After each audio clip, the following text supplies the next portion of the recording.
Hi everyone and welcome to captain. तो भाई कैसे हो आप सब। भाई आप लोगों को प्रॉमिस करके गया था कि आपके सीईटी 2024 के मैथमेटिक्स एग्जाम में जितने भी डिलीटेड टॉपिक्स आ रहे हैं सबको एक सिंगल शॉट में कवर अप करवाने वाला हूं और इसी वीडियो में पढ़ाऊंगा सारे टॉपिक और साथ ही उनके कुछ कुछ क्वेश्चंस भी करवाऊंगा ताकि डिलीटेड टॉपिक आपके अच्छे से क्लियर हो जाए। बेफिक्र रहो, प्रॉमिस किया था बर्थडे वाले दिन आपको गिफ्ट दूंगा, तो आज मेरा जन्मदिन है और आप लोगों को मैं गिफ्ट देने वाला हूँ all deleted topic one shot के अंदर। तो एक एक टॉपिक को समझेंगे, करेंगे, उसके छोटे छोटे थोड़े बहुत क्वेश्चन भी करेंगे। ठीक है भाई, चलिए शुरू करते हैं बिना किसी देरी के। भाई उससे पहले मैं आपको बता दूं कि टेलीग्राम पर आप आकर ज्वाइन हो सकते हो, क्योंकि ये वाली जो पीडीएफ मैं पढ़ाने वाला हूँ ये सारी की सारी पीडीएफ आपको हमारे टेलीग्राम पे ही मिल जाएगी। ठीक है, उसके बारे में अभी और डिटेल में चर्चा करेंगे। अब सीधा बात करते हैं टॉपिक्स की। तो आ जाइए भाई, देखिए वन बाय वन। इसको अभी 1 मिनट के लिए नीचे कर देते हैं। हाँ देखो भाई, सबसे पहले अगर मैं आपको बताऊं तो काफ़ी सारे डिलीटेड टॉपिक्स हैं। आप डिस्क्रिप्शन में जाओगे, आपको टाइम स्टैम्प मिल जाएगा कि किस पॉइंट पर मैंने कौन सा टॉपिक पढ़ा रखा है। अगर आप यहां देखोगे तो रिलेशन फंक्शन सबसे पहले आ रहा है, फिर मैं आपको बाकी जितने भी हैं टेंजेंट एंड नॉर्मल हो गया, प्लेन हो गया, बाइनोमियल डिस्ट्रीब्यूशन हो गया, सब बताऊंगा। तसल्ली से सुनो शुरू से लेकर एंड तक। ठीक है भाई, चलो आ जाओ यहाँ देखते हैं एक एक करके चीज़ों को। तो अगर आप सबसे पहले यहाँ पर देखोगे तो रिलेशन एंड फंक्शन में कौन कौन से टॉपिक डिलीटेड है, तो भाई यहाँ 3 टॉपिक डिलीट है, जिसमें सबसे पहले आता है आपका कंपोजिट फंक्शन। इसकी पीडीएफ भी आपको मिल जाएगी, बेफिक्र रहना। भाई कंपोजिट फंक्शन क्या होता है, ध्यान से सुनो। जब जैसे कि कोई फंक्शन है एफ एक्स, ठीक है, लेट से एक्स स्क्वायर प्लस का 4 है, और एक फंक्शन है जी एक्स, ओके, मान लो वो है साइन एक्स, तो आपसे ना एफ ओ जी पूछा जाता है। फॉग पढ़ देते हैं लोग इसे, ठीक है। कुछ लोग भाई बोलते हैं भाई जी ओ एफ बताओ, कुछ पॉइंटों में एफ ओ एफ पूछ लिया जाता है, कुछ पॉइंटों में जी ओ जी पूछ लिया जाता है। तो भाई ये फूफा, फॉग, गॉफ, गॉग, ये सब कैसे निकालते हैं, इसका मीनिंग समझते हैं। इसका मतलब होता है एफ ऑफ जी एक्स, इसका मतलब होता है एफ ऑफ जी एक्स। मतलब जैसे कि आप फंक्शन के अंदर, अगर मैं आपको इसके अंदर F2 निकालने के लिए बोलूं तो आप x की जगह 2 रखोगे, हाँ या ना। तो वैसे ही आपको इसमें f में g पुट करना होता है x की जगह। तो जैसे फंक्शन था हमारा एक्स स्क्वायर प्लस का 4, तो उसमें x की जगह आपको g पुट करना है। ठीक है भाई, अब ज़रा g बताओ कितना है। भाई g हमारा है साइन x, तो यहाँ पर आ गया साइन x का स्क्वायर और प्लस में 4, तो वैल्यू आ गई साइन स्क्वायर x प्लस का 4। बस खत्म सवाल, सिंपल। इसे ही बोलते हैं कंपोजिट फंक्शन। इसके ऊपर क्वेश्चंस भी यहाँ भी वेट करो, वन बाय वन एक एक करके चीज़ें सीखेंगे भाई। ये देखो, ठीक है, ये देखो यहाँ पर प्रॉपर्टीज ऑफ डिटरमिनेंट भी पढ़ाऊंगा, Rolle's theorem, mean value theorem भी बताऊंगा, प्लेन भी पढ़ाऊंगा, एंगल प्लेन भी पढ़ाऊंगा, क्वेश्चंस भी करवाऊंगा, बाइनोमियल डिस्ट्रीब्यूशन भी पढ़ाऊंगा। तो सब चीज़ें हैं, तसल्ली से बैठ जाओ बस। ठीक है, आ जाओ ये क्वेश्चन को देखो। अब अगर आपसे जी ओ एफ पूछे तो कैसे निकालोगे, इसका मतलब होता है जी में एफ को पुट करना। तो ज़रा जी में एफ को पुट करो। अब जी क्या है, जी था सर साइन एक्स, तो इस एक्स की जगह आपको एफ पुट करना है। तो ज़रा एफ बताओ कितना है, एफ की जगह ये आएगा ये एक्स स्क्वायर प्लस 4। बोलो आगे बात समझ में, यहाँ तक कोई डाउट है तो बताओ। ठीक है, अब ये यूज़ कैसे होगा सीयूटी में वो भी बताऊंगा, बैठ जाओ आराम से। एफ ओ एफ का क्या मतलब होता है कि फंक्शन में ही फंक्शन को पुट करना है। अब फंक्शन में फंक्शन कैसे पुट होगा, जैसे एफ था हमारा एक्स स्क्वायर प्लस 4, तो उस एक्स की जगह एफ एक्स रख दो। ठीक है भाई, और यहाँ प्लस 4 लगा दिया। अब ज़रा एफ एक्स बता दो कि क्या है। सर एफ एक्स तो ये वैल्यू है, तो इस पूरे को यहाँ पर रख दो। अब ए प्लस बी का होल स्क्वायर खोलकर आपका आंसर आ जाएगा। क्लियर है ये वाली बात, बहुत सिंपल चीज़ें हैं। ठीक है, अच्छे से समझते चलो, कोई दिक्कत नहीं आएगी, हर एक टॉपिक क्लियर हो जाएगा। अब ये जी ओ जी की बात करते हैं। जी ओ जी में क्या होगा, जी में जी को पुट करना है। अब जी में जी कैसे पुट होगा, जी हमारा साइन एक्स है, तो उस एक्स की जगह आपको जी को पुट करना है। लो जी, यहाँ जी एक्स रख दिया। अब जी एक्स बताओ क्या है, जी एक्स है, साइन तो पहले से ही था और यहाँ पर साइन एक्स आ गया। तो मतलब बेसिकली जैसे आप एक्स की वैल्यू को पुट करते हो, अब उस एक्स में एफ जी पुट करना है, एफ पुट करना है, जी पुट करना है, एफ पुट करना है। कुछ इस तरीके की चीज़ों को हम कंपोजिट फंक्शन बोलते हैं। देखो मैं आपको एक चीज़ बता दूं, अगर आप बहुत ज़्यादा ही डेप्थ में पढ़ना चाहते हो तो भाई आप किसी और वीडियो पर चले जाओ। मेरी बात सुनना, क्यों, क्योंकि मैं आपको पढ़ा रहा हूँ सीयूटी के लिए, और सीयूटी में इस एंड टाइम में 5 दिन बाद पेपर है आपका, तो उन 5 दिनों में सिर्फ कितना पढ़ना है और क्या पढ़ना है उसके हिसाब से मैं डिलीटेड टॉपिक आपको बता रहा हूं। जिसकी ज़्यादा वेटेज होगी उसमें ज़्यादा समय भी देंगे, पर जिसमें कम है उसको फटाक से कवर अप करेंगे। इनवर्स ऑफ फंक्शन क्या होता है, ये काफ़ी पूछा जाता है भाई। ठीक है, जैसे कोई भी फंक्शन है, लेट से एफ एक्स, और वो लिखा है 3x माइनस का 4, इसका इनवर्स बताओ। तो कैसे बताओगे, इस एफ एक्स का हो गया वाई, ठीक है, माइनस का 4 इधर आके हो गया प्लस का, और यहाँ x की वैल्यू आ गई y प्लस 4/3, ठीक है भाई, ये वैल्यू आ गई। अब इस f का जो इन्वर्स है वो पता है क्या कहलाएगा, पूरी बात सुनना, इस वैल्यू को f इन्वर्स बोला जाएगा। पर पेपर में कई बार पता है क्या बोलता है, f इन्वर्स x बताओ, तो जहाँ पर y है वहाँ x पुट कर दो, ये लो जी, बन गया f इन्वर्स। अब इसी में अगर मैं आपसे f इन्वर्स 3 पूछ लूँ तो जहाँ पर x है वहाँ 3 पुट कर दो, सिंपली चीज़ें चलती जाएंगी, इसे बोलते हैं f इन्वर्स। अभी कई बार पूछ ले जाता है कि कोई फंक्शन इन्वर्शिएबल कब होता है, इसमें, ठीक है, तो इसमें याद रखना एफ ओ जी बराबर G O F is equal to identity element, तब होता है भाई, ये कंडीशन याद रखना, F O G O F is equal to identity element, ठीक है। अब इधर आ जाओ और देखते हैं, अब इस क्वेश्चन को देखो, ध्यान से देखना। अब मान लो आ गया 3x प्लस का 4 और x माइनस का 2, ओके, तो यहाँ पर आप पुट करोगे इसको y, क्या पुट करोगे y, यहाँ आ गया 3x प्लस का 4 अपॉन में आ गया x माइनस का 2। अब आपको यहाँ पर जो y लिखा है ना, यहाँ पर x लाना है और वो पूरा y के टर्म्स में लेके जाना है, मतलब जैसे ये y in terms of x है वैसे ही उसे x in terms of y लाना है, ठीक है ना। आ जाओ अब इसको इधर ले आओ, y ब्रैकेट में x माइनस 2 और ये 3x प्लस का 4, करो ज़रा इसे, ये xy हो गया, ये 2y हो गया, ये 3x प्लस का 4 हो गया, ठीक है।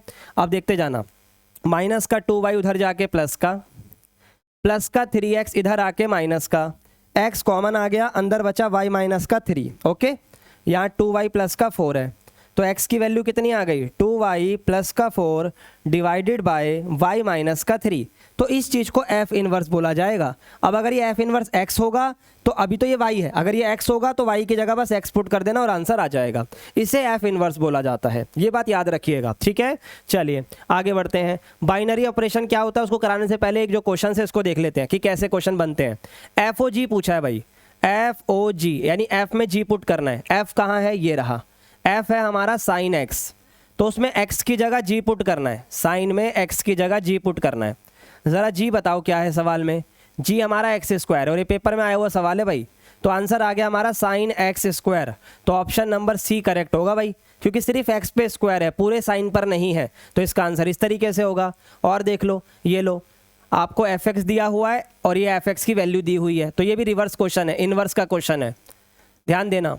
एफ एक्स माइनस का 24 है, ये एक्स की क्यूब प्लस 3 है, प्लस का 3 इधर आके किसका होगा, माइनस का, ये माइनस का 27 हो गया। अब बताओ माइनस 27 कब आता है, -3 का क्यूब होने पर, ठीक है भाई, तो x से x ये कैंसिल हो गया और x की वैल्यू -3 आ गई, ऑप्शन नंबर बी आ गया, ठीक है। और देखो इसमें f इन्वर्स पूछ रहा है, तो कैसे बताओगे, पहले इसको y मान लो, ये 4 - x - 7 की पावर 3 है, तो क्या करेंगे, सबसे पहले ये माइनस की जो वैल्यू है उसको इधर ले आकर प्लस कर लो, ठीक है, तो ये x - 7 का क्यूब हो गया, ये हो गया 4 माइनस का y, ठीक है भाई। अब ये क्यूब जब हम हटाते हैं तो यहाँ क्यूब रूट लगता है, मतलब 1/3, ओके, लग गया। अब x की वैल्यू बताओ कितनी आएगी, 4 - y 1/3 माइनस का 7 इधर जाके प्लस का 7, लो जी बन गया f इन्वर्स। अब f इन्वर्स x बोला है तो मतलब x पुट करना पड़ेगा, तो इस y की जगह x आ जाएगा, ये 1/3 है और प्लस में 7 है, तो ये हमारा आंसर हो गया। इस तरीके के क्वेश्चंस होते हैं। अभी एलिमेंट्री ऑपरेशन यानी चैप्टर नंबर 3, तो इसके बाइनरी ऑपरेशन को और समझ लेते हैं। बाइनरी ऑपरेशन क्या होता है, ए बाइनरी ऑपरेशन बी, ठीक है।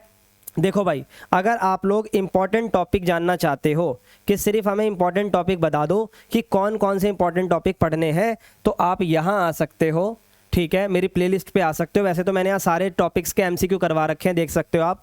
फिर भी अगर आप सिर्फ इंपॉर्टेंट टॉपिक जानना चाहते हो तो यहाँ मैथमेटिक्स डिलीटेड टॉपिक्स वाली वीडियो को खोल सकते हो, और इसके अंदर मैंने मेंशन करा हुआ है कि इसमें से भी कौन कौन से टॉपिक ऐसे हैं जिसमें पेपर में सबसे ज़्यादा क्वेश्चन आएंगे, तो उसको भी आप जाकर देख सकते हो और फिर इस वीडियो पर आकर आप डिलीटेड टॉपिक को कवर अप कर सकते हो, ठीक है भाई। चलो आगे आ जाओ, आप ध्यान से देखना, ये टेलीग्राम का लिंक है, इसको हटा देते हैं अभी 2 मिनट के लिए।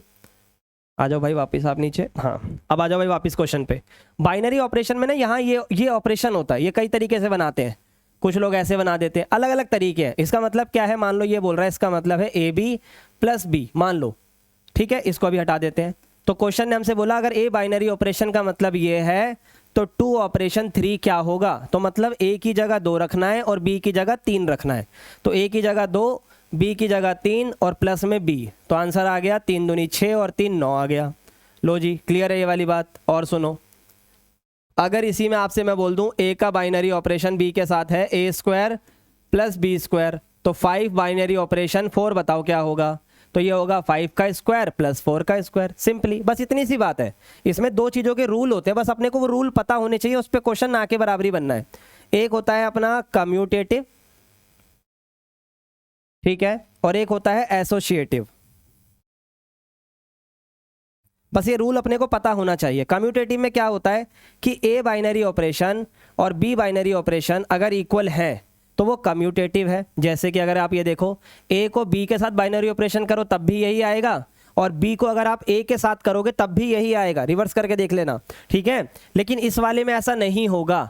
अगर बी इधर आया तो इधर की वैल्यू बी की जगह ए बन जाएगी, तो ये कम्यूटेटिव नहीं है, बट ये वाला कम्यूटेटिव है। तो कुछ इस चीज़ पे ध्यान देना होता है। एसोसिएटिव की बात करते हैं।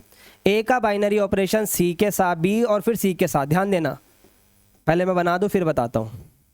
देखो, ए को बी के साथ कर लो और फिर सी के साथ करो, या बी और सी को पहले कर लो उसके बाद ए के साथ करो। अगर वो दोनों इक्वल आ रहे हैं तो इसका मतलब वो एसोसिएटिव है, वरना नहीं है। इस क्वेश्चन में बस अपने को रूल पता होना चाहिए, इतना काफ़ी होता है, ठीक है। इसके अलावा एक आइडेंटिटी एलिमेंट का रूल होता है, वो और बता देता हूँ। आइडेंटिटी का ये सिर्फ रूल है, अगर पेपर में आए तो रूल आएगा, इसके ऊपर क्वेश्चन नहीं आएगा। ए बाइनरी ऑपरेशन ई, ठीक है, यहाँ ए और फिर ई बाइनरी ऑपरेशन ए, ये रूल होता है हमारा आइडेंटिटी वाले का, ठीक है। तो मेरे हिसाब से इसमें काफ़ी है। आप लोगों को चैप्टर 1 में सिर्फ और सिर्फ कंपोजिट फंक्शन पे ज़्यादा ध्यान देना है, और इनवर्स वाले फंक्शन में पेपर में उसी से क्वेश्चन आता है। अब चलते हैं अपनी एलिमेंट्री ऑपरेशन, एलिमेंट्री ट्रांसफॉर्मेशन। ये चैप्टर 3 का डेलीटी टॉपिक है, इससे क्वेश्चन नहीं बनेगा एग्जाम में, फिर भी बस इसका बेसिक रूल बता देता हूँ कि क्या होता है। जैसे मान लो कोई भी मैट्रिक्स है हमारे पास, कोई भी, लेट से यहाँ लिख लो 1 2 3 5 6 7 8 9 10, कुछ भी लिख लिया। अगर हम इसमें कुछ ट्रांसफॉर्मेशन करना चाहते हैं तो हम कैसे कर सकते हैं? जैसे R1 है, अगर आप R1 को चेंज कर रहे हो तो यहाँ पे ना हमेशा रो आनी चाहिए। हमेशा अगर रो में चेंज कर रहे हो तो रो ही आएगी। अगर आप कॉलम में यूज़ कर रहे हो तो यहाँ पे हमेशा कॉलम आएगी, पहली चीज़। और कभी भी ना कोई सिंगल चीज़ प्लस और माइनस में नहीं आ सकती।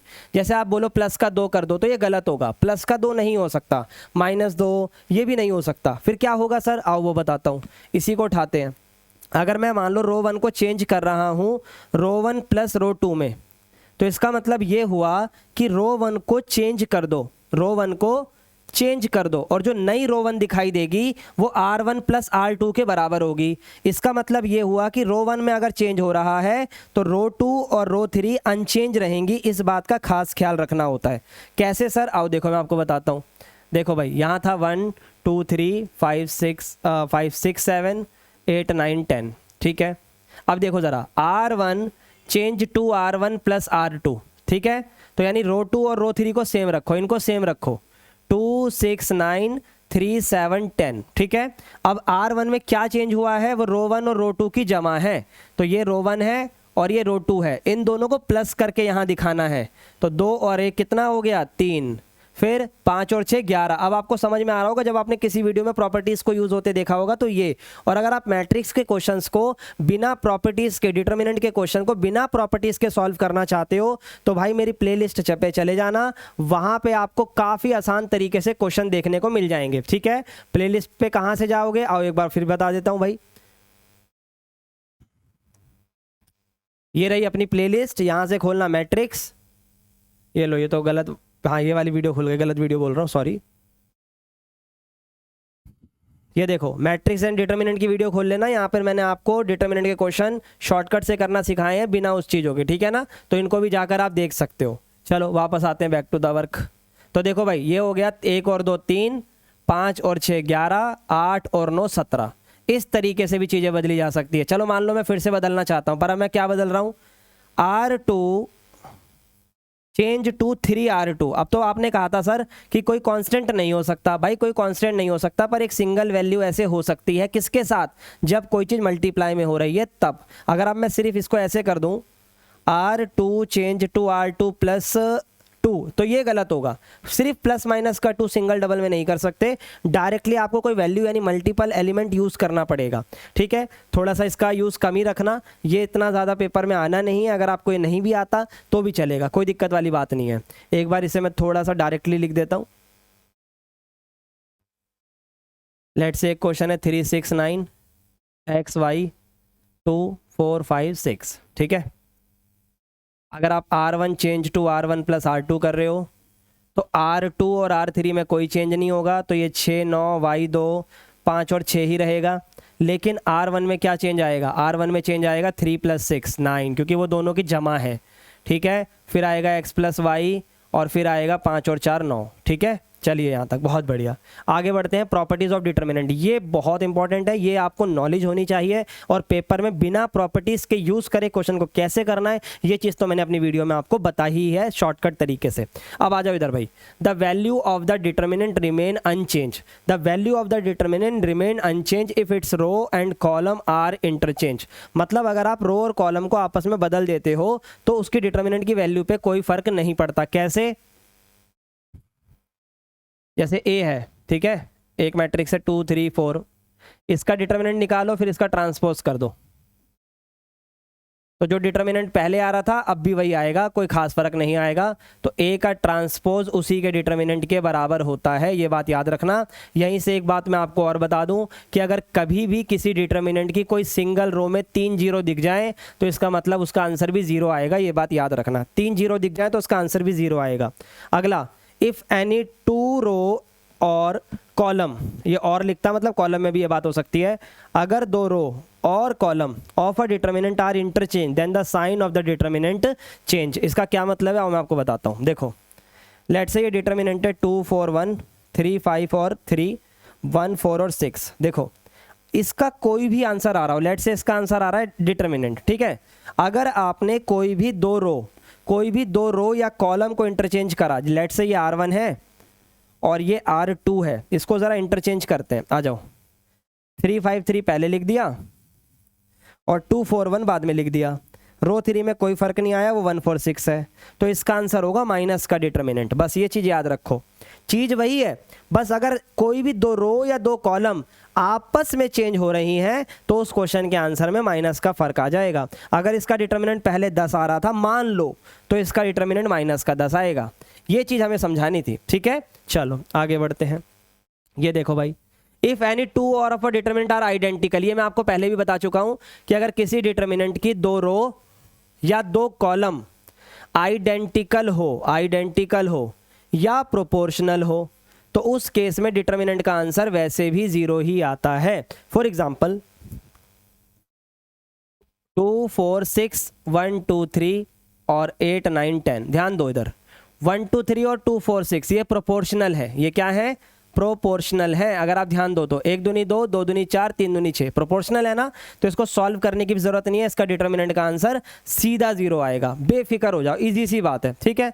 इधर आ जाओ, ठीक है, पढ़ो क्या लिखा है। If each element of a row और column of a determinant is multiply by a constant k then it value get multiply by the k। इस चीज़ को समझना, बहुत ध्यान से समझना, ये वाली बात सबसे इंपॉर्टेंट है। अब अगर आप कोई कांस्टेंट वैल्यू किसी मैट्रिक्स में मल्टीप्लाई करते थे तो वो पूरी मैट्रिक्स में मल्टीप्लाई होता था, पूरी मैट्रिक्स में, है ना। लेकिन डिटर्मिनेंट में ऐसा नहीं होता।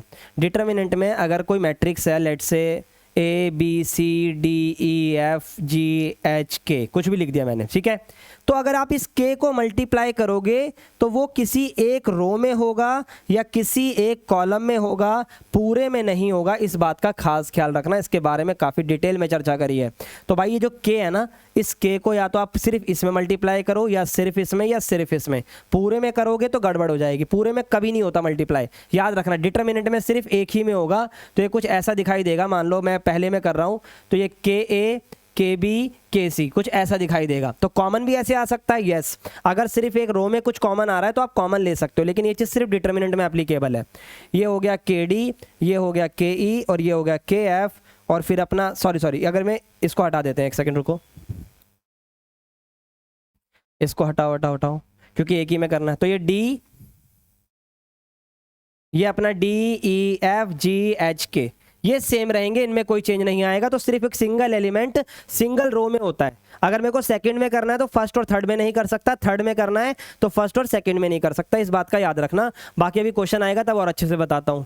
देखो if some or all element of a row और column of the determinant are express as a sum of two or more terms then the determinant can be express as a sum of two or more determinant. ये चीज़ ऐसे समझ में नहीं आएगी जब तक मैं लिखूंगा नहीं। देखो इधर लेट से कोई भी मैट्रिक्स है या डिटर्मिनेंट है, जैसे लिखा A B C P Q R, ठीक है। यहाँ लिखा है m प्लस n, ठीक है, w प्लस x और y प्लस z, ऐसे करके लिखा है। तो समझो इस वाले में अगर आपने नोटिस करा हो तो यहाँ दो चीज़ें प्लस में लिखी हुई है, तो इसको ना आप अलग अलग कर सकते हो। कैसे अलग अलग कर सकते हो? देखो A B C P Q R, इधर अभी जगह छोड़ी मैंने, प्लस फिर ए बी सी और फिर पी क्यू आर।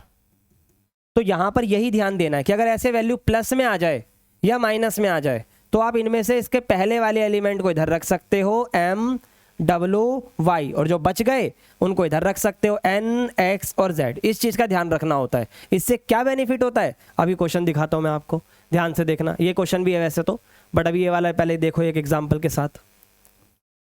देखो अरे तो कुछ ज़्यादा ही बड़ा बन गया, कोई बात नहीं। 2 3 3 5 4 और 1, ठीक है।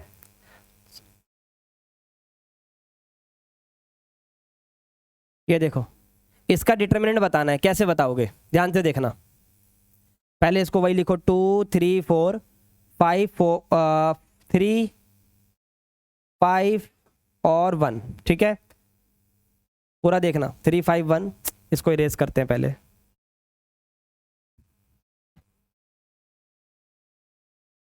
हाँ अब आ जाओ 2 3 4 3 5 1। अब देखो इधर ध्यान से, इसको कुछ इस तरीके से ब्रेक करो कि इसके आसपास आ जाए। ध्यान से देखना 2 अट्ठे 16 और 3 19, 3 अट्ठे 24 और 5 29, 4 अट्ठे 32 और 1 33। बन गई बात। अब ज़रा अलग अलग करने का तरीका देखो। 2 3 4 वही रहेगा, 3 5 1 भी वही रहेगा, एक अभी कुछ आएगा प्लस।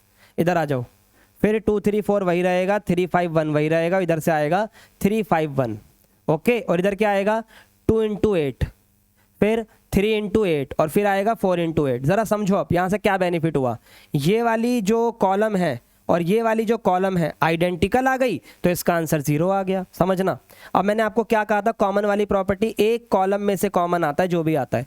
तो इस कॉलम में सिर्फ और सिर्फ कितना कॉमन आ रहा है, ध्यान से देखो। सर 8 दिख रहा है मुझे सब में, तो 8 बाहर आ गया, अंदर क्या बचा 2 3 4 और 3 5 1 और 2 3 4। तो ध्यान से देखो यहाँ पर भी ये दो कॉलम आइडेंटिकल हो गए 2 3 4 2 3 4, तो इसका आंसर भी 0 आ गया। तो इस क्वेश्चन को पूरा कैलकुलेट करने की ज़रूरत है ही नहीं और इसका डिटर्मिनेंट का आंसर 0 हो गया। अब जितनी भी प्रॉपर्टी मैंने आपको सिखाई ना उसको इस क्वेश्चन में समअप करवा के दिखाता हूँ। ध्यान से देखो पहली और सेकेंड रो को, R1 को चेंज कर रहा हूँ मैं R1 प्लस R2 से, ध्यान देना। तो किस में कोई चेंज नहीं आएगा, सेकंड और थर्ड में। तो ये z हो गया, ये x हो गया, ये y हो गया, ये 1 1 1 हो गया, ठीक है। अब R1 को बदलकर क्या करना है, R1 प्लस R2 करना है। तो R1 प्लस R2 अगर मैं करता हूं तो ये दोनों प्लस होंगे, तो ये कैसा दिखाई देगा, x plus y plus z। अगले में देखो, अगले में भी यही दिखाई देगा x plus y plus z, अगले में भी यही दिखाई देगा x plus y plus z। दिख गया। अब देखो पहली वाली रो में सब में x plus y plus z आ रहा है तो उसको कॉमन ले लो, आ गया भाई कॉमन। अंदर क्या बचा, अंदर बचा 1 1 1। अभी मैंने आपको कहा था ना कॉमन वाली बात कैसे लेते हैं, कॉमन सिर्फ एक रो या एक कॉलम में से आता है अगर डिटर्मिनेंट की बात हो रही है तो। सॉरी गाइस, इधर आ जाओ भाई। अब ये देखो 1 1 1 और ये भी 1 1 1, तो जब तीनों में 1, मतलब इसमें भी 1 आ गया, इसमें भी 1 आ गया, आइडेंटिकल हो गया, तो इसका आंसर 0, तो इसका आंसर भी क्या हो गया 0। तो इस तरीके से क्वेश्चंस होते हैं। बाकी आप अगर इसके और क्वेश्चंस करना चाहते हो, शॉर्टकट तरीके से करना चाहते हो, तो भाई आप प्लेलिस्ट पे चले जाना, वहाँ पे आपको काफ़ी क्वेश्चन दिखाई दे जाएंगे, उनको भी आप अच्छे से कर सकते हो, ये बात याद रखना। चलो अब अगले क्वेश्चंस, अगले टॉपिक की तरफ चलते हैं। ये थे properties of determinant, Rolle's theorem और मीन वैल्यू थ्योरम। इसके बहुत सारे क्वेश्चन तो नहीं आते हैं पेपर में, बट ये ज़रूर आता है भाई, ध्यान से देखो। रोलेस थ्योरम एक क्वेश्चन आया भी था, वो भी करवा दूंगा अभी। रोलेस थ्योरम में क्या होता है कि भाई अपने को ना कोई फंक्शन दिया हुआ होता है, फिर एक इंटरवल दिया हुआ होता है जिसमें पहला a होता है दूसरा b होता है। तो एफ ए हमेशा एफ बी के इक्वल आता है, पहली चीज़, ठीक है। और एफ डैश सी को 0 के इक्वल रखना होता है। ये चीज़ हमें याद रखनी है, ठीक है। और मीन वैल्यू थ्योरम में क्या होता है, लग्रेंज लॉरेंज करके भी पढ़ते हैं इसे हम। इसमें भी वही सेम सिनेरियो है, बट इसकी चीज़ें अलग हैं। इसमें एफ ए एफ बी के इक्वल नहीं आता, पहली चीज़, ठीक है। उसके बाद जो आपका एफ डैश सी होता है ना, वो एफ बी माइनस का F A upon B minus A होता है, ठीक है। क्लियर है ये वाली बात? बार बार कह दूं भाई कि आप लोग अगर सारे के सारे टॉपिक करोगे तो परेशान हो जाओगे, ठीक है। तो इसलिए सिर्फ और सिर्फ इंपॉर्टेंट टॉपिक करो। अब वो कौन कौन से होंगे अभी मैं आपको बताऊंगा, ध्यान से सुनना।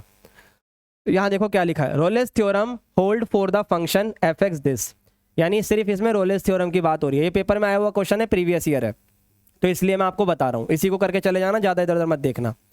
एफ एक्स है x cube, alpha x square, beta x, और ये लिमिट है 1 से लेकर 2 तक। अभी कहा था आपको, पहली ए होती है, दूसरी बी होती है, ठीक है। अभी मैंने आपको कहा था कि F A equal to F B के होता है अगर रोलेस थ्योरम की बात है तो, और इसकी हमें बात ही नहीं करनी है क्योंकि इसी से आंसर आ जाएगा। अभी देखना, तो ए का मतलब है 1 और बी का मतलब है 2, तो 1 पुट कर दो इस पूरे में ज़रा, 1 का क्यूब अल्फा और बीटा, इधर आ जाओ, 2 रखो ज़रा, 2 का क्यूब 8, 1 का तो 1 ही होता है, फिर 2 रखो, 2 का स्क्वायर 4 अल्फ़ा, फिर आएगा 2 बीटा। सॉल्व करो इसे, अल्फ़ा प्लस बीटा माइनस का 4 अल्फ़ा माइनस का 2 बीटा इक्वल टू 8 माइनस 1, जो कि आएगा 7। अब देखो अल्फ़ा में से ये गया माइनस का 3 अल्फ़ा, ये माइनस का बीटा, इसको अगर और सॉल्व करेंगे तो ये 3 alpha plus beta equal to minus का 7 आ गया। ये इक्वेशन बन गई, जो कि दूसरे आगे वाले पॉइंट को सॉल्व करने से भी आ जाएगी, जिसमें इसके डेरिवेटिव को 0 के इक्वल रखना है, उससे भी आंसर आ जाएगा। बट यहाँ ध्यान दो, जब 4 ऑप्शन हमारे पास आ रहे हैं, इक्वेशन बन गई है, तो देख लो कि कौन सा पॉइंट पुट करने से हमारा आंसर आ रहा है। करके देखो, 5 से करके देख लो एक बार, 8 ही था ना, कुछ गड़बड़ तो नहीं है। चलो 5 और 8 को रख के देखो। सर अल्फ़ा की वैल्यू 5 रखी तो ये हो गया 5 तिया 15, ठीक है, 5 तिया 15 हो गया, और 15 में से 8 को माइनस करो, 7 आएगा, पर ये तो नेगेटिव का 7 है, तो ये तो गलत हो गया। ये वैसे ही गलत है, दोनों नेगेटिव है, ये भी काट दो। इसको चेक करो, अल्फ़ा की जगह फिर रख दो 8, 8 तिया 24, और फिर 5 रख दो, नहीं इससे भी नहीं आ रहा, तो यही ऑप्शन करेक्ट है। बाकी फिर भी पुट करके देखेंगे, अल्फ़ा की जगह -5 रखो और बीटा की जगह 8 रखो, 5 तिया 15 प्लस 8 कितना आया, माइनस का 7 आ रहा है ना, माइनस का 7, तो ऑप्शन नंबर 4 इज करेक्ट। सीधा ऑप्शन से भी चीज़ों को कर सकते हो। तो इसमें इंपॉर्टेंट बात क्या थी कि रोलेस थ्योरम के अंदर एफ ए एफ बी के इक्वल होता है, और मीन वैल्यू थ्योरम में एफ ए एफ बी के इक्वल नहीं होता, एफ डैश सी की ये वैल्यू होती है। तो ये फॉर्मूले भी पता होने चाहिए। अब चलते हैं अपने सबसे इंपॉर्टेंट टॉपिक पे, ध्यान से सुनना मेरी बात गाइस, बहुत ज़्यादा ध्यान से। ये सबसे इंपॉर्टेंट टॉक होने वाली है आपके लिए। अगर आप वीडियो में यहाँ तक पहुँचे हो या सीधा यहीं पर स्किप होकर आ गए हो, तो भाई सबसे ज़रूरी चीज़ मैं आपको बता रहा हूँ कि कुछ टॉपिक बहुत ज़्यादा करने ज़रूरी हैं, जिसमें टेंजेंट एंड नॉर्मल सबसे पहले आता है, दूसरे नंबर पर आपका बाइनोमियल डिस्ट्रीब्यूशन आता है, और तीसरे नंबर पर आपका प्लेन आता है। ये तो ये 3 टॉपिक ऐसे हैं, इनको गलती से भी स्किप मत करना। और इसकी और ज़्यादा प्रैक्टिस करना चाहते हो तो वीडियो को लाइक कर लेना, और जो अपना टेलीग्राम का ग्रुप है वहाँ पे ज्वाइन हो जाना, क्योंकि अभी वेक्टर और 3D के मैं वीडियो डालने वाला हूँ, उसके प्रैक्टिस क्वेश्चंस होंगे, और बाइनोमियल डिस्ट्रीब्यूशन यानी आपका प्रोबेबिलिटी पे भी वीडियो डालने वाला हूँ, तो उसके भी प्रैक्टिस क्वेश्चंस होंगे, और टेंजेंट नॉर्मल के करवा चुका हूँ, तो ये प्लेलिस्ट में आपको मिल जाएगा। तो ये बहुत काम की चीज़ है, इसको स्किप मत करो। पेपर में 4 से 5 क्वेश्चन, 6 क्वेश्चन तक आपके सही हो सकते हैं सिर्फ इसके माध्यम से, ठीक है। चलो back to the question. Tangent and normal होता क्या है? कोई कर्व है, उसको लाइन टच कर रही है, दैट इज टेंजेंट। सिंपल, आसान भाषा में बात कर रहा हूं मैं, कोई जेई नहीं पढ़ा रहा आपको कि खामा का घुसा दूं टॉपिक के अंदर। अभी जितनी ज़रूरत है बस उतना करो, बाद में सीख लेना, और पहले सीखना चाहिए था। अब सिर्फ 5 दिन बचे तो उतना करो जो टू द पॉइंट जरूरी है, और जो पेपर में आए तो आप उसको पूरा सही कर पाओ, आधा नहीं। टेंजेंट सीधी लाइन आएगी, नॉर्मल ऐसे कट करते हुए जाएगी 90 डिग्री पर, ठीक है। यहाँ पर हम बात करते हैं स्लोप्स की। किसकी बात करते हैं? स्लोप की। ध्यान से सुनना, स्लोप निकालने के अलग अलग तरीके होते हैं। पहला तरीका होता है tan theta m is equal to, ठीक है। और उसके अलावा अगर मैं बात करूं तो अगर अपने को 2 पॉइंट दिए हुए हैं, जैसे x1 y1 x2 और y2, तो इसका तरीका क्या होता है स्लोप का? y2 माइनस y1 और x2 माइनस x1, ठीक है। मान लो कोई लाइन दी हुई है ax plus B y plus C equal to 0, इसमें भी स्लोप डायरेक्ट आ जाता है, माइनस का a अपॉन में b, ठीक है भाई। इस तरीके से इसके अलावा अगर मान लो दो लाइनें पैरेलल हैं तो slope of parallel lines equal होते हैं। अगर दो लाइनें पैरेलल हैं तो उनके स्लोप आपस में इक्वल होंगे, m1 बराबर m2। पर अगर लाइन मान लो परपेंडिकुलर हैं, पहली लाइन L1 है, दूसरी लाइन मान लो L2 है, ठीक है, तो इन दोनों के जो स्लोप होते हैं वो एक दूसरे के नेगेटिव रेसिप्रोकल होते हैं। मतलब m1 into m2 is equal to minus का 1 होता है, ये बात याद रखना। इसके अलावा अगर आपसे स्लोप ऑफ x एक्सिस पूछे तो क्या होगा भाई, x एक्सिस होता है सीधा, उसकी वैल्यू होती है 0। स्लोप ऑफ x एक्सिस को हमेशा 0 मानना। उसके बाद अगर आपसे स्लोप ऑफ y एक्सिस की कभी ज़रूरत पड़ जाए तो स्लोप ऑफ y एक्सिस भी सिंपल होता है 1/0, या इसको नॉट डिफाइन भी बोलते हैं, बट क्वेश्चन में कई बार यूज़ करना पड़ता है तो मैं 1/0 यूज़ करने के लिए बोल देता हूँ, ठीक है। अब आते हैं अपने टॉपिक पे, टेंजेंट एंड नॉर्मल। तो सबसे पहले अपने को यही पता होना चाहिए कि स्लोप ऑफ टेंजेंट होता क्या है। मैं बार बार कह रहा हूँ, मैं बहुत डेप्थ में आपको नहीं घुसाना चाहता, सिर्फ उतना बता रहा हूँ जितना आपके लिए ज़रूरी है। और अगर आप इसके और ज़्यादा प्रैक्टिस क्वेश्चंस करना चाहते हो तो डिस्क्रिप्शन में आपको प्लेलिस्ट का लिंक मिल जाएगा, तो ज़रूर जाकर देखिएगा, बाकी अभी प्लेलिस्ट भी दिखा दूंगा। स्लोप ऑफ टेंजेंट होता है dy/dx। सिंपली जो भी कर्व अपने को दिया हुआ है उसका डेरिवेटिव कर दो तो स्लोप ऑफ टेंजेंट आ जाएगा। वहीं अगर आपसे स्लोप ऑफ नॉर्मल पूछे तो वो इसका नेगेटिव रेसिप्रोकल होता है। तो नेगेटिव रेसिप्रोकल की अगर बात करेंगे तो -1 के अपॉन में आ जाएगा dy/dx। क्या आ जाएगा, -1 के अपॉन में dy/dx। इस बात को याद रखिएगा, ठीक है। अब यहीं से कुछ क्वेश्चन भी करेंगे, ठीक है, फिर इसकी इक्वेशन भी समझेंगे। किसी की भी इक्वेशन बनाने का सिंपल तरीका क्या होता है, इक्वेशन बनाने का तरीका होता है y - y1 x - x1, और यहाँ आता है स्लोप। ध्यान से सुनना, यहाँ आता है स्लोप। तो अगर आप टेंजेंट की इक्वेशन बना रहे हो तो यहाँ स्लोप की इक्वेशन कुछ ऐसी दिखाई देगी, y - y1 और यहाँ स्लोप dy/dx। और अगर यही इक्वेशन नॉर्मल की होती तो ये कुछ ऐसी दिखाई देती, y - y1 x - x1 और यहाँ आता -1 के अपॉन में dy/dx। ठीक है भाई, इस तरीके से क्वेश्चन करने होते हैं अपने को। चलो अब सीधा क्वेश्चन पे आते हैं, ठीक है, आ जाओ। ये देखो, slope of normal to this curve at this value is this. Very good question. पहले कर्व उठा लो, y बराबर kx², और ये पेपर में आया हुआ क्वेश्चन है प्रीवियस ईयर, 3x प्लस का 2। तो अगर मैं dy/dx निकालता हूँ तो ये आएगा 2x और k तो है ही, और ये आएगा 3। ठीक है, इसको किस पे कैलकुलेट करना है, 1/2 पर। ये आ गया 1/2 पर। ठीक है भाई, जरा 1/2 पुट करो, 2 × 1/2 k - 3। तो ये k - 3 आ गया। बट जब आपने dy/dx निकाला तो ये स्लोप ऑफ टेंजेंट था, अपने से तो स्लोप ऑफ नॉर्मल की बात हुई है। तो स्लोप ऑफ नॉर्मल निकालने के लिए -1 के अपॉन में dy/dx रखते हैं, जो कि होता है k - 3। 1 के अपॉन में रख दिया माइनस के। अब स्लोप ऑफ नॉर्मल की वैल्यू तो पहले से दे रखी है ना, कितनी दे रखी है, 5। तो इस वैल्यू को 5 के इक्वल रख दो। ये लो जी, 5 के इक्वल रख दिया। तो इसको ज़रा मल्टीप्लाई करो, 5 के और 5 दिया 15, माइनस का 15 इधर आके प्लस का हो गया, 15 में से एक गया, आ गया 14। ठीक है भाई, तो k की वैल्यू आ गई 14/5। लो जी, तो k का आंसर आ गया 14/5। एक और क्वेश्चन देखना है, आ जाओ, तुम बोलो और मैं कैसे ना दिखाऊं भाई। ठीक है, ये देखो आ गया, the tangent to the curve this at point this is parallel to the line this, then the value of k is this। ठीक है, आ जाओ, very easy question. y² + 2x - 5 = 0। पहले स्लोप ऑफ टेंजेंट निकालते हैं। ठीक है, y का होगा 2y, साथ में dy/dx भी लगेगा, 2x का होगा 2 और x का 1 और 5 का 0।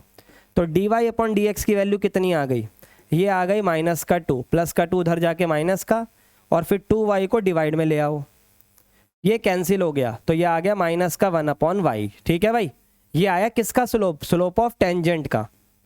लेकिन इसने हमें बोला था कि एच के पे बताओ, तो एच एक्स की वैल्यू है, ये वाई की वैल्यू है, तो यहाँ वाई है, तो ये आएगा -1/k। ठीक है भाई, इसके बाद ये लाइन किसके पैरेलल है, x + 2y = 4k। तो इसका स्लोप बताओ क्या आएगा, ये आएगा माइनस का 1/2। चाहो तो इसका डेरिवेटिव करके निकाल लो या डायरेक्ट, अभी मैंने आपको बताया था माइनस एक्स के साथ वाली वैल्यू डिवाइड में वाई के साथ वाली वैल्यू।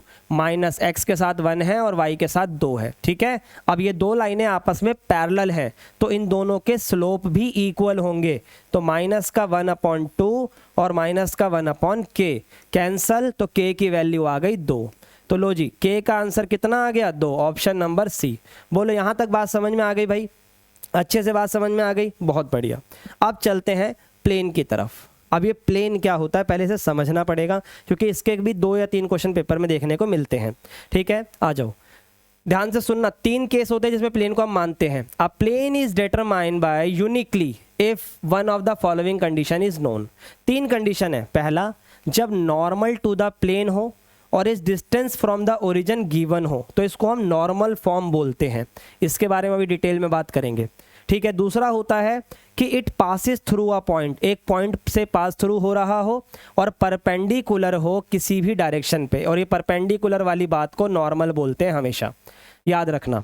इसके बाद अगर बोलूँ it passes through 3 non collinear points, ये 3 कंडीशन है। तो 1 बाय 1 एक एक करके बात करते हैं। सबसे पहले बात करते हैं नॉर्मल फॉर्म की, ध्यान से सुनना। नॉर्मल फॉर्म में क्या होता है, लेट्स से ये प्लेन है, ठीक है, ये प्लेन है और ये नॉर्मल है। याद रखना कोई भी प्लेन होता है, मेरे पे अभी कॉपी नहीं है, मैं एक बार देखता हूँ, रुको।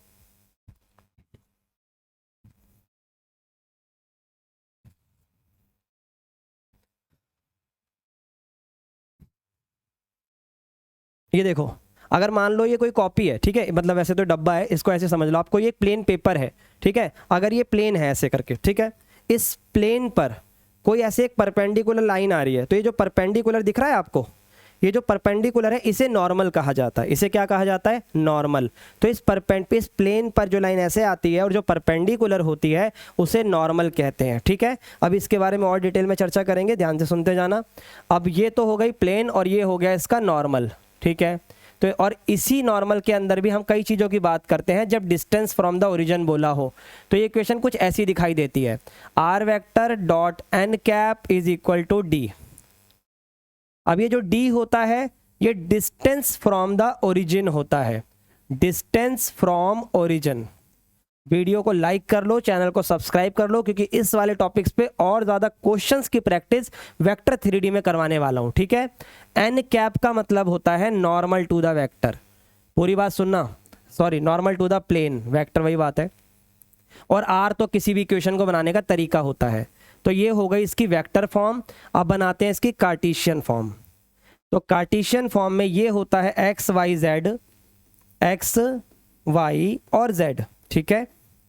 और एन वेक्टर आपका हो गया, लेट से कुछ भी नाम दे दो, वैसे तो एल एम नाम दिया जाता है, अभी हम इसको जानबूझ के मैं आपको ए नाम दे रहा हूँ क्योंकि ए से याद रहेगा।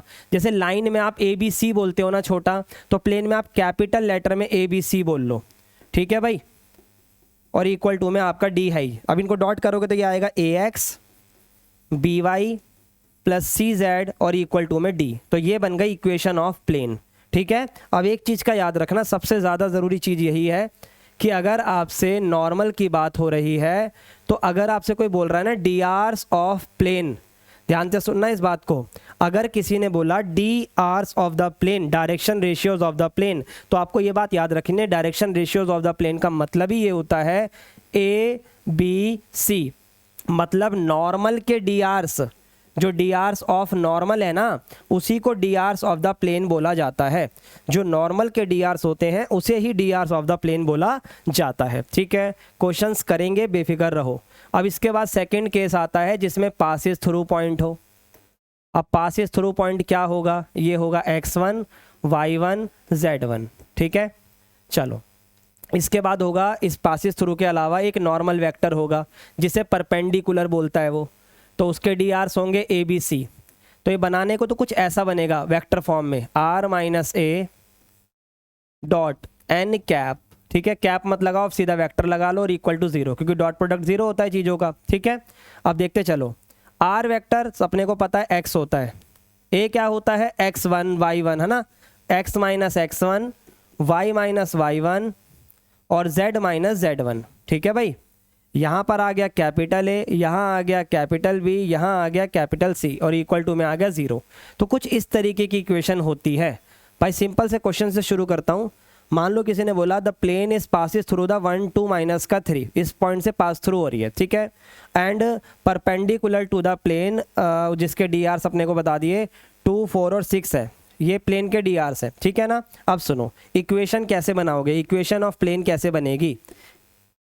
तो simply x minus x1 y1 z1, passing through point को रख दो, y माइनस 2 और z प्लस का 3, ठीक है, इक्वल टू तो 0 रहना ही है। उसके बाद D Rs of the plane रख दो, D Rs of the plane रख दो। तो यहाँ से 2 उठा लो, यहाँ से 4 उठा लो और यहाँ से आपका प्लस 6 है ये, तो यहाँ से प्लस का 6 उठा लो। चाहो तो 2 4 6 की जगह आप 1 2 3 भी रख सकते हो, क्योंकि ये चीज़ें फ्रैक्शन में भी होती हैं, सॉरी प्रोपोर्शनल में भी होती हैं। अब इसको सॉल्व कर दो, जो आंसर आएगा वही हमारी इक्वेशन ऑफ द प्लेन होगी। तो इस तरीके से इक्वेशन ऑफ द प्लेन भी बनाते हैं, ठीक है। और पेपर में इसमें से कौन से क्वेश्चन ज़्यादा आते हैं वो मैं आपको करवाने वाला हूँ, बेफिक्र रहो। आगे आ जाओ।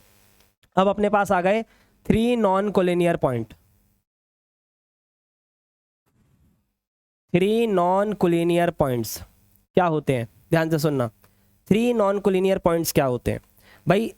सबसे इंपॉर्टेंट चीज़ हमारे पास, मान लो 3 पासिंग थ्रू पॉइंट है, ए बी और सी, तीनों पासिंग थ्रू हैं। तो ये कुछ एक्स होंगे, x1 y1 z1, x2 y2 z2, x3 y3 z3, ठीक है, कुछ भी हो सकते हैं। लेट से पॉइंट है 2 3 4 5 7 माइनस का 3 और 3 1 और 2, ठीक है भाई, देखते जाना। अब अगर आप यहाँ नोटिस करो तो काफ़ी चीज़ें हमारे पास है, इसके साथ आई जे के लगा होगा, ठीक है। अब इधर आ जाओ, लगाना है तो लगा लो, ये लो आई जे के आई जे और के। इक्वेशन ऐसे बनाते हैं वो, r minus A dot B minus A cross C minus A. तो अगर आप नोटिस करोगे तो ये स्केलर ट्रिपल प्रोडक्ट की तरह ही बन रहा है, बिल्कुल है भी वही। ध्यान से देखना, सबसे पहले आर आया तो x y और z। अब इनमें ना कुछ माइनस होता है, माइनस क्या होता है ध्यान से देखना, a, सब में से a माइनस हो रहा है। तो किसी एक पॉइंट को a मान लो, दूसरे को b वाला पॉइंट और तीसरे को c वाला पॉइंट। अब जैसे 2 3 4 है, ठीक है, 2 3 4 है, तो यहाँ आएगा 2 3 4, तो सब में से 2 3 4 2 3 4, सब में से ये माइनस हुआ क्योंकि a सब में माइनस करना है, ठीक है। तो ये बन गई पहली वैल्यू।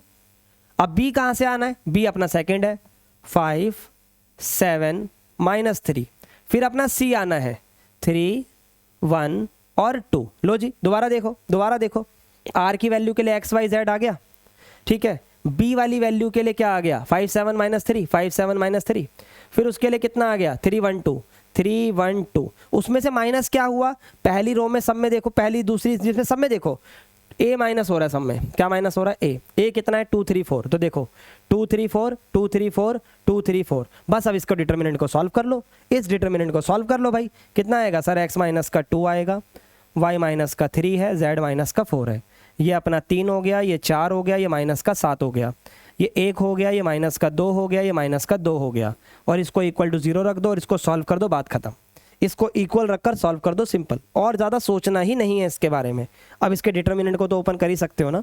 चलो अब यहाँ तक बात खत्म। और जो सबसे ज़्यादा यूज़ होती है ना चीज़ें पेपर के अंदर, वो ये वाली है, एंगल बिटवीन 2 प्लेन्स और angle between line of plane. Question अगर आएगा तो इस पे आएगा। अब वो समझने से पहले कुछ और चीज़ों के बारे में ज़रा समझते हैं। ध्यान से सुनना मेरी बात, ध्यान से भाई। मान लो अपने पास 2 प्लेन हैं, कितने प्लेन हैं, 2, और कई बार एक प्लेन के साथ एक लाइन है, तो दोनों सिनेरियो को समझेंगे, ठीक है।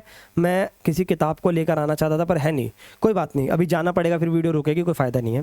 ध्यान से देखो, ये एक मेरा हाथ है, एक मेरा दूसरा हाथ है, दोनों प्लेन है मान लो, तो 2 प्लेन आपस में पैरेलल हो गए, 2 प्लेन आपस में क्या हो गए, पैरेलल हो गए। जब 2 प्लेन आपस में पैरेलल होंगे तो उनके नॉर्मल कैसे वर्क करेंगे, सुनना ध्यान से, बहुत ध्यान से सुनना, 1 सेकेंड रुको।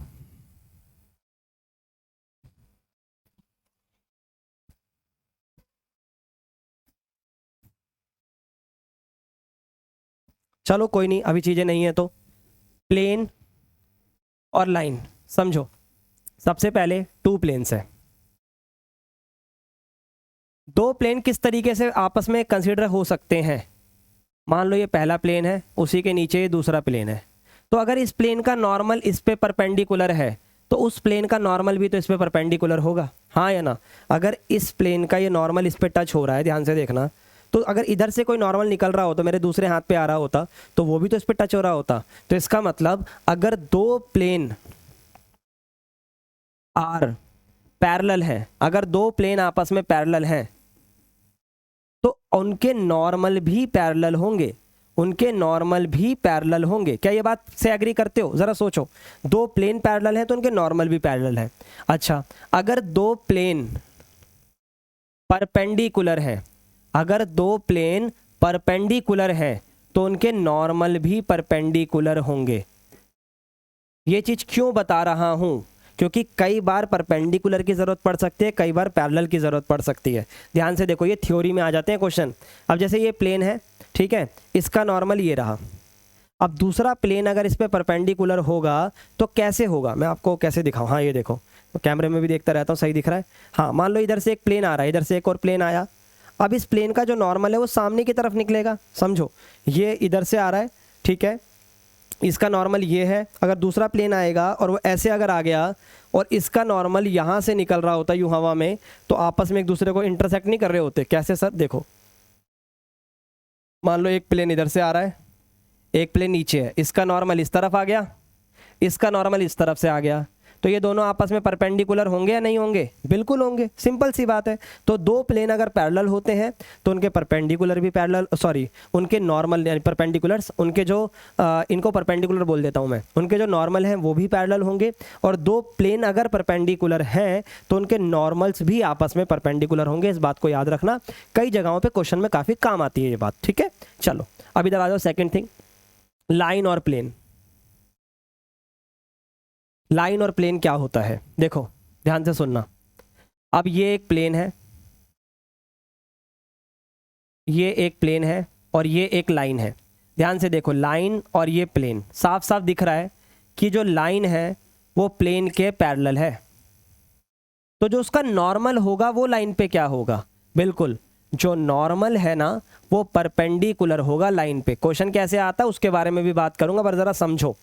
ये है अपना प्लेन, ये अपना प्लेन है, इस पे ये अपना नॉर्मल है, एक लाइन आ रही है, सिंगल लाइन, एक सिंगल तरीके से आती है। लो जैसे रिमोट है, ये लाइन आ रही है, ठीक है, ये लाइन आ रही है, ये लाइन क्या हो गई इस पे? परपेंडिकुलर। प्लेन, नॉर्मल और ये लाइन आ रही है, ये लाइन इस पे क्या हो गई? परपेंडिकुलर हो गई। क्या हो गई? परपेंडिकुलर। सेकंड केस, अगर प्लेन पे लाइन ही परपेंडिकुलर हो जाए तो नॉर्मल के साथ क्या रिलेशन होगा? समझना। एक पेन नहीं रखा, बताओ मैंने स्टूडियो पे, कोई बात नहीं। देखो भाई, अब मान लो ये थोड़ा समझ लेना, एडजस्ट कर लेना, कुछ ज़्यादा ही मोटी लाइन हो रही है। ये प्लेन है, प्लेन पे ये मान लो नॉर्मल है, प्लेन पर ये नॉर्मल है। तो अगर एक अपना क्या आ जाए, एक और मतलब ये वाली चीज़ आ जाए, ये प्लेन है, प्लेन पे नॉर्मल है, नॉर्मल तो परपेंडिकुलर ही होता है। अब जो लाइन है ना, लाइन वो भी प्लेन पे परपेंडिकुलर होने के लिए आ रही है, देखो आ गई। तो ये इसके लिए क्या हो रही है आपस में? कमेंट में लिखो क्या हो रही है इसके लिए। ये बिल्कुल पैरेलल हो रही है। तो भाई अगर आप ध्यान से देखोगे तो अगर कोई भी चीज़ यहाँ पर पैरेलल हुई थी प्लेन के, ये लिख लेना, यहाँ पे प्लेन है ये, तो अगर मान लो लाइन परपेंडिकुलर हुई प्लेन के तो जो उसका नॉर्मल होगा ना वो उसके पैरेलल होगा, ठीक है। किसके पैरेलल होगा? लाइन के।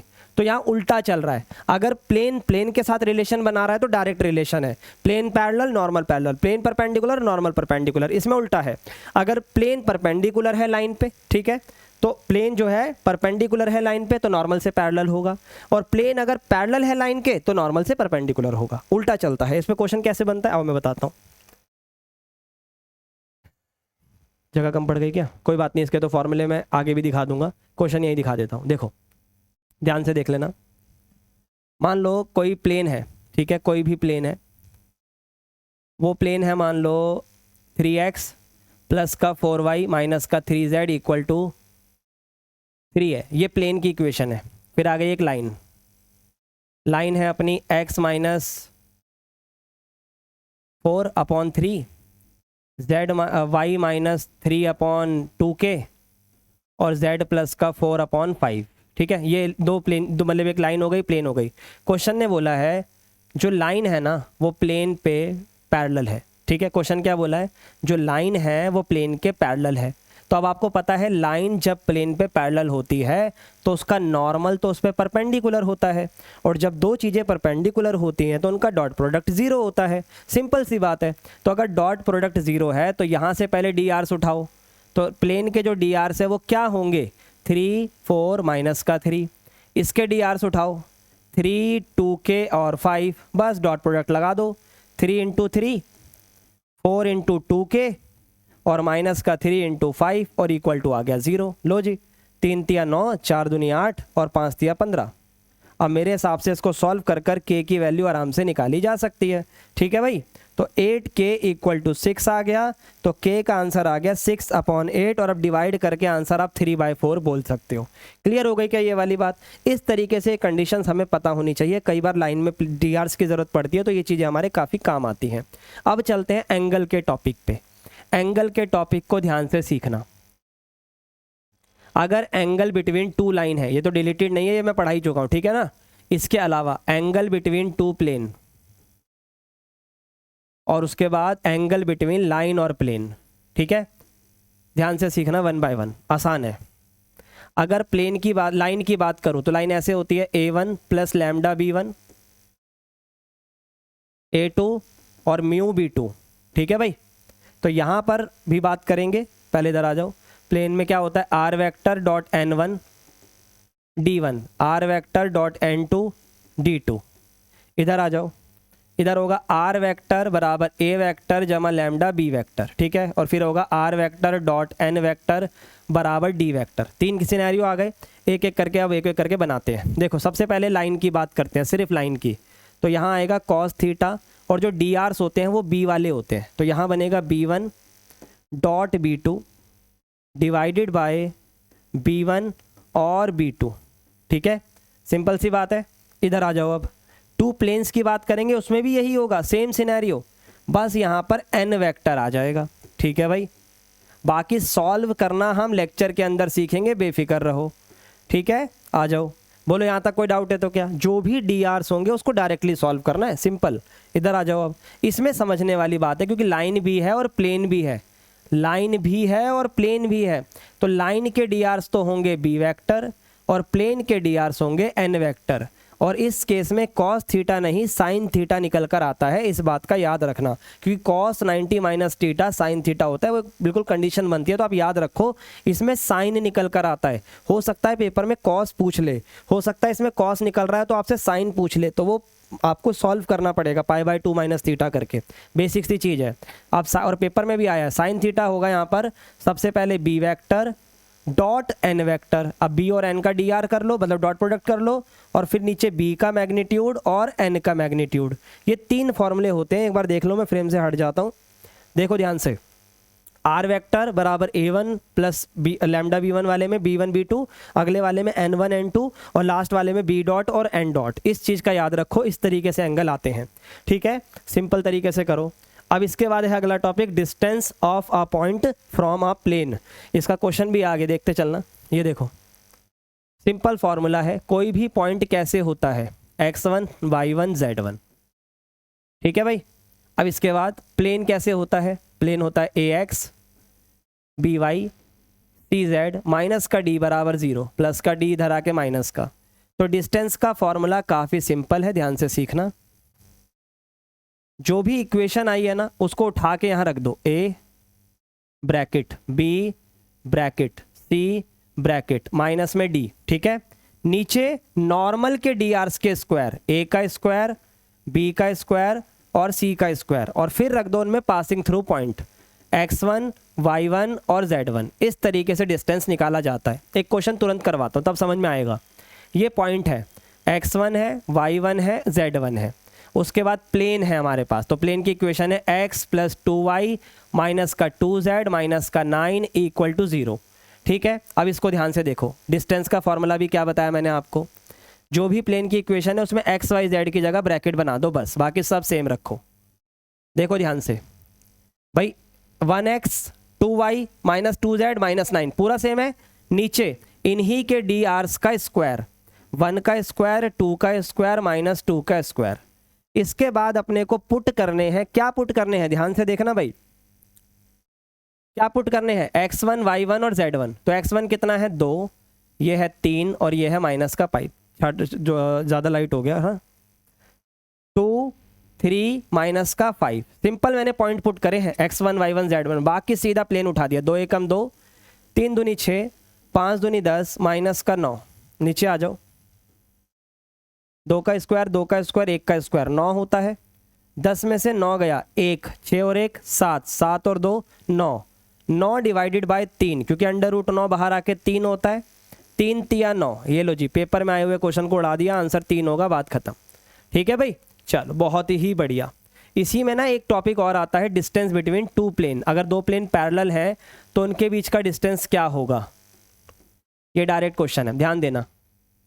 जैसे मान लो प्लेन की इक्वेशन होती है ax by cz माइनस का d1, ax by cz और माइनस d2, क्योंकि ए बी सी तो सेम ही होगा तभी तो पैरेलल होंगे। तो इसका सिंपल सा फॉर्मूला है, ध्यान से देखो, ठीक है। डिस्टेंस d1 माइनस d2, जो भी d आए हैं उनको आपस में माइनस कर दो, ठीक है, और नीचे कर दो जो भी यहाँ पर dr's हैं उनका स्क्वायर, बस बात खत्म। ठीक है, जो भी दो प्लेन आए हैं उनके d को माइनस कर दो, जो भी डिस्टेंस है आपस में, ठीक है। उसके बाद नीचे कर दो अंडर रूट के अंदर a square plus B square plus C square. Simple, ये फॉर्मूला भी अपने को याद रखना है। ठीक है भाई, बहुत बढ़िया। आप थोड़ी सी सांस ले सकते हो क्योंकि अब प्रोबेबिलिटी का टॉपिक आ गया है, ठीक है, और ये बहुत ज़्यादा इंपॉर्टेंट है। 3 क्वेश्चन तक इसमें से देखने को मिल रहे हैं, तो सबसे ज़्यादा यही इंपॉर्टेंट है। ठीक है, बाइनोमियल डिस्ट्रीब्यूशन होता क्या है, ये कहाँ लगता है, जब चीज़ें बर्नौली ट्रायल्स के अंदर लगता है वैसे तो, और इसके अंदर ऐसे समझो आप कि कोई चीज़ें ना बहुत ज़्यादा रिपीट होती हैं, रिपीटेशन के केस में लगता है। ये नहीं कि एक चीज़ निकाल दी साइड रख दी दोबारा यूज़ कर लो, नहीं, रिपीटेशन अलाउड होगी इसके अंदर, सबसे पहली कंडीशन। दूसरी कंडीशन, इसको आप ध्यान से देखो, ये फॉर्मूला क्या कह रहा है, probability of x equal to R is equal to N C R, Q की power n minus R, P की पावर आर। एक एक करके समझते हैं। n होगा जो भी आप नंबर ऑफ ट्रायल्स को परफॉर्म कर रहे हो, ठीक है, नंबर ऑफ ट्रायल्स जितने भी आप परफॉर्म कर रहे हो वो n हो गया। उसमें p हमारा सक्सेस होगा, सक्सेस मतलब जिस भी चीज़, जैसे आप हेड निकालना चाहते हो, ठीक है, तो हेड की प्रोबेबिलिटी सक्सेस है, और हेड का ना आना आपका फेलियर है। जैसे आप बल्ब निकालना चाहते हो, सही बल्ब निकालना चाहते हो, तो सही बल्ब निकालना सक्सेस है, अदरवाइज फेलियर है। तो Q हो गई सक्सेस और P हो गई सक्सेस और Q हो गई फेलियर, और इन दोनों का जो प्लस है हमेशा इक्वल टू 1 आएगा, हमेशा इक्वल टू 1 आएगा, इस बात का याद रखना। ठीक है, इसी के अकॉर्डिंगली हम इसे सॉल्व भी करते हैं। अब इन्हीं क्वेश्चनों में कई बार हमसे मीन पूछा जाता है, वेरिएंस पूछा जाता है और SD पूछा जाता है, और ये इंपॉर्टेंट क्वेश्चन है मेरी जान, बहुत इंपॉर्टेंट है। मीन सिंपली NP होता है, वेरिएंस आपका N P और Q होता है। ठीक है, कई लोग इसे बोलते हैं मीन इनटू फेलियर, सही बात है। SD क्या होता है, अंडर रूट वेरिएंस, यानी NPQ। अब आप कहोगे सर मीन SD वेरिएंस तो हमने प्रोबेबिलिटी डिस्ट्रीब्यूशन में भी सीखा है, तो भाई वो तो करना ही है, वो अलग है, उसके अंदर PD बनाकर दी जाती है, ऐसे करके, है ना, ऐसे बनाकर दी जाती है। लेकिन इस क्वेश्चन में ऐसा नहीं है, इस क्वेश्चन में सिंपली N और P और Q को यूज़ करना है। ये तो होगा फॉर्मूलेस की बात। ठीक है, अब इस फॉर्मूले को देखो, इस NCR का मतलब है जितने भी ट्रायल्स हैं उसमें से कितनी सक्सेस आपको चाहिए, उसमें से प्रोबेबिलिटी देखो, Q की पावर N माइनस आर होगा और P की पावर R होगा। इस फॉर्मूले को याद रखना, क्वेश्चन करवाता हूँ तभी समझ में आएगा। ये तो सिंपल क्वेश्चन है, ये भी सिंपल है, सॉरी सिंपल नहीं है, पहले आराम से सिंपल वाले समझेंगे ताकि क्वेश्चन समझ में आए। देखो, in a fair coin is toss 10 times, यानी 10 टाइम टॉस करा तो N 10 हो गया। Then the probability of obtaining at least 1 head, यानी आपको एटलीस्ट 1 हेड तो आना ही चाहिए, इसकी प्रोबेबिलिटी बतानी है। इसको छोड़ो आप, पहले मैं आपसे बोलता हूँ कि 4 हेड आने की प्रोबेबिलिटी बताओ क्या होगी। मैं आपको क्वेश्चन समझाना चाहता हूँ, क्योंकि अब हेड की बात हुई है तो हेड का आना सक्सेस है और टेल आना फेलियर है। तो सक्सेस हमारी हो गई 1/2, किसी भी एक कॉइन में हेड आने की प्रोबेबिलिटी क्या होती है 1/2। तो इसका क्या होगा, सर इसको 1 में से माइनस कर दो, तो 1 माइनस 1/2 तो आएगा 1/2। अब डायरेक्ट भी लिख सकते हो आप, I know about it, direct भी लिख सकते हो, कोई दिक्कत वाली बात नहीं है, मैं तो समझा रहा हूँ इसलिए लिख रहा हूँ। ये 1/3 होता, वो 2/3 होता, बस इस बात का ध्यान रखना। अब फॉर्मूला देखो, फॉर्मूला था NCR Q की power N minus R, P की पावर R। N है 10, 10 में से कितनी सक्सेस चाहिए अपने को, 4 हेड, और यहाँ फॉर्मूला कैसे लगेगा, क्यू क्या है, फेलियर, उसकी पावर n माइनस आर, 10 में से 4 गया 6, ठीक है भाई। उसके बाद सक्सेस यानी 1/2 की पावर 4। हालांकि इसमें फ़र्क नहीं पड़ेगा, दोनों प्रोबेबिलिटी सेम है, बट जब सवाल आएगा तो फ़र्क पड़ेगा। तो याद रखना फेलियर होता है, देखो भाई जितनी सक्सेस चाहिए वो तो p की पावर पे लग गया। अब जैसे ये 3 बार है तो ये 7 बार ही होगा, ठीक है, ये 4 बार है तो ये 6 बार होगा। तो q की पावर n माइनस आर होता है और p की पावर r होता है। अब इसको सॉल्व कर दो, आपका आंसर आ जाएगा, ठीक है। Back to the main question, यहाँ क्या बोला था, probability of one head at least. अब बात को समझो, एटलीस्ट का मतलब क्या होता है, कम से कम। एटमोस्ट का मतलब क्या होता है, ज़्यादा से ज़्यादा।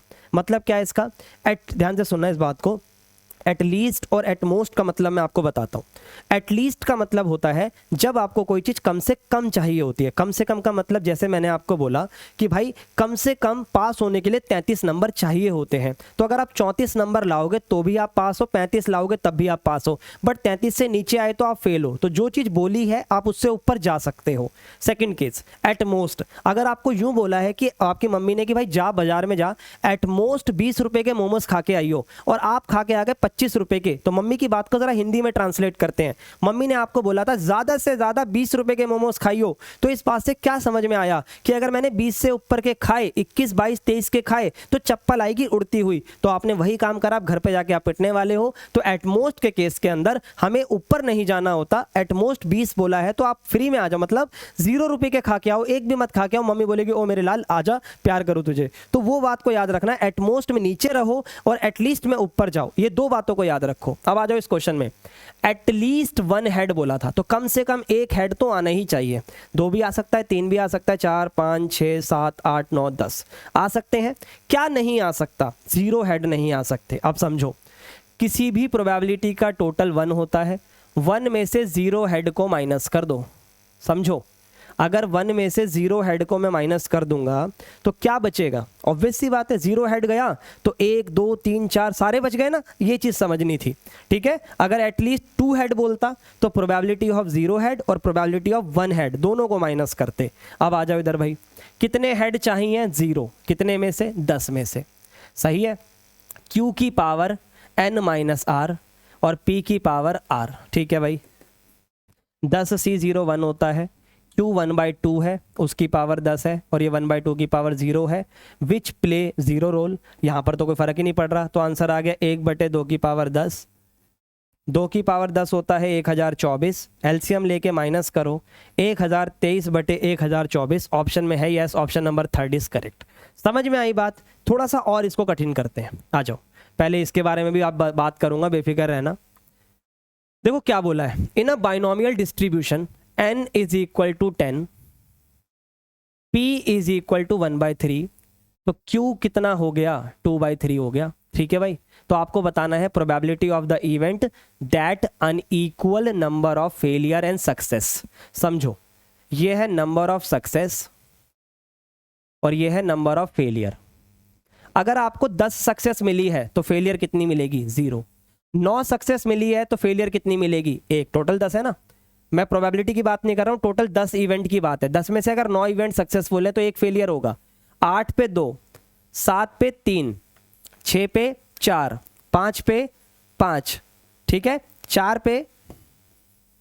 पे कितना हो जाएगा, ये 6, 7, 8, 9, 10, 3, 2, 1 है ना, और ये आपका 0।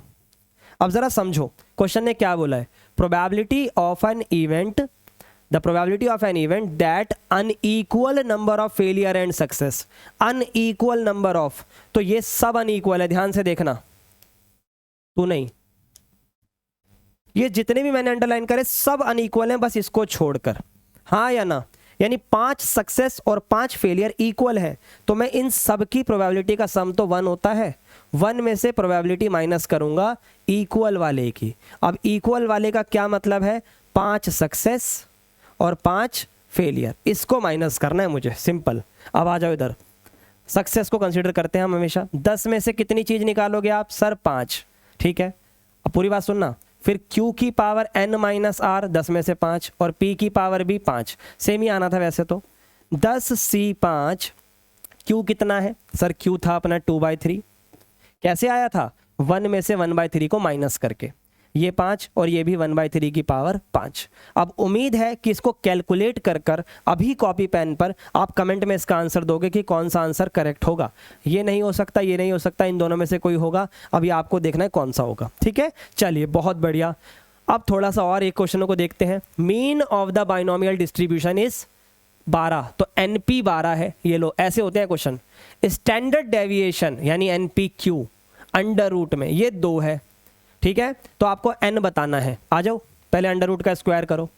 NPQ हो गया 4। अब ज़रा इनको डिवाइड करो।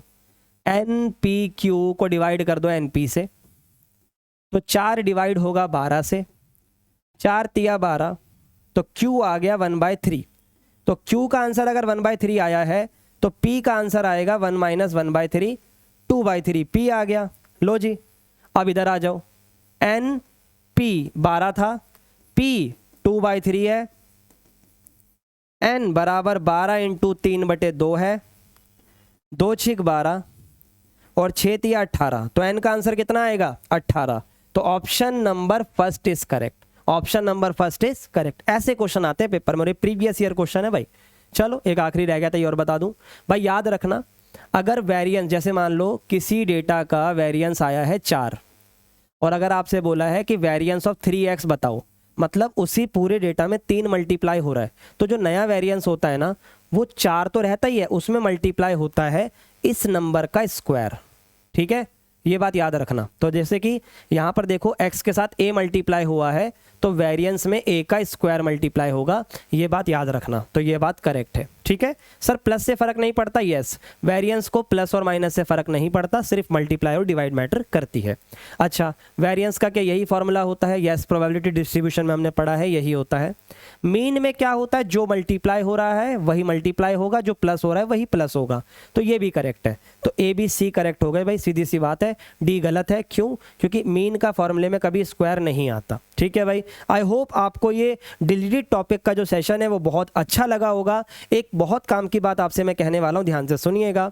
इस पर्टिकुलर पॉइंट ऑफ टाइम पे मैं अगर आपको बताऊं तो मैंने बेशक इस वीडियो में सारे डिलीटेड टॉपिक कवर अप करे हैं, बट प्लीज़ आप लोग चुनिंदा डिलीटेड टॉपिक्स को ही करिएगा। अब चुनिंदा डिलीटेड टॉपिक्स कौन से हैं वो इस वीडियो में आप जाके देख सकते हो।